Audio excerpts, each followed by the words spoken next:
ಬೆಂಗಳೂರು ಮೈಸೂರು ದಶಪಥ ಹೆದ್ದಾರಿ ಇದೆಯಲ್ಲ, ಅಲ್ಲಿ ಭೀಕರ ಆಕ್ಸಿಡೆಂಟ್ ಆಗಿದೆ ಅನ್ನೋದು ಗೊತ್ತಾಗ್ತಾ ಇದೆ. ಬೆಂಗಳೂರು ಮೈಸೂರು ಎಕ್ಸ್‌ಪ್ರೆಸ್ ಹೈವೇನಲ್ಲಿ ಭೀಕರ ಆಕ್ಸಿಡೆಂಟ್. ಕಾರು ನಿಯಂತ್ರಣ ತಪ್ಪಿ ಡಿವೈಡರ್ಗೆ ದಾಟಿ ಕೆಎಸ್ಆರ್ಟಿಸಿ ಬಸ್ಗೆ ಡಿಕ್ಕಿ ಹೊಡೆದುಬಿಟ್ಟಿದೆ. ಕಾರ್ನಲ್ಲಿದ್ದಂತಹ ಮೂವರು ಸ್ಥಳದಲ್ಲಿಯೇ ಸಾವನ್ನಪ್ಪಿದ್ದಾರೆ. ಇಬ್ಬರು ಪುರುಷರು, ಓರ್ವ ಮಹಿಳೆ ಸಾವನ್ನಪ್ಪಿರೋದು ಅನ್ನೋದು ಗೊತ್ತಾಗ್ತಾ ಇದೆ.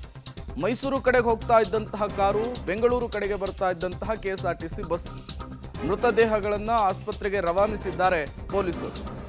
ಬೆಂಗಳೂರು ಮೈಸೂರು ಎಕ್ಸ್‌ಪ್ರೆಸ್ ಹೈವೇನಲ್ಲಿ ಈ ಡೆಡ್ಲಿ ಆಕ್ಸಿಡೆಂಟ್ ಆಗಿರುವಂಥದ್ದು. ಒಂದು ಕಡೆ ಕೆಎಸ್ಆರ್ಟಿಸಿ ಬಸ್ನ ದೃಶ್ಯಾವಳಿಗಳನ್ನು ಗಮನಿಸ್ತಾ ಇದ್ದೀರಿ. ಮುಂಭಾಗ ಸಂಪೂರ್ಣವಾಗಿ ನಜ್ಜುಗುಜ್ಜಾಗಿ ಹೋಗಿದೆ. ಇನ್ನು ಕಾರಿನ ಪರಿಸ್ಥಿತಿ ಅಂತೂ ಹೇಳೋದೇ ಬೇಡ ಬಿಡಿ. ಸಂಪೂರ್ಣವಾಗಿ ಅಪ್ಪಚ್ಚಿ ಆಗಿರುವಂಥದ್ದು. ಅದರ ಒಳಗಿದ್ದವರನ್ನು ಹೊರತೆಗೆಯುವಂತಹ ಕೆಲಸ ಆಗಿದೆ.